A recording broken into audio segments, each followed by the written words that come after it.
మీకేమంటే ఇష్టం? నాకు బేసిక్గా బీరు తాగటం, బొగ్గలు పెంచడం, కోడి పందాలు వేయటం, పేకాడాడటం, మీలాంటి అందమైన అమ్మాయిలు కనిపించినప్పుడు ర్యాప్ చేయటం అంటే బాగా ఇష్టం. మీకేం ఇష్టం? నాకు జంతువులంటే ఇష్టం. నన్ను కూడా మా లెక్చర్లు చిన్నప్పటి నుంచి గాడిద, అడ్డగాడిద, దొన్నపోత అంటే అది తిట్టేసేవారు. కానీ నీకు ఎందుకు నచ్చాను అనుకున్నాను. అందుకు నచ్చానా?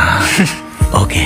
ఇంకా ఇంకా ఇంకా నాకు మంచి పట్టు చీర కట్టుకుని కూచిపూడి నాట్యం చేయడం అంటే ఇష్టం. ఓణం పండుగ అంటే ఇష్టమాను. మీరంటే భయంకర ఇష్టం. మీరేం పని చేస్తారు? ఆమె సైంటిస్ట్. ఆస్ట్రోఫిజిక్స్ లో పిహెచ్డి చేసి గోల్డ్ మెడల్ తీసుకున్నాను. అదే భూమిలోంచి లంకి విందులు తీయటం, పాతపడిపోయిన కోటల్లోంచి నిధులై పట్టుకోవటం అలాంటివన్నీ చేస్తుంటాను.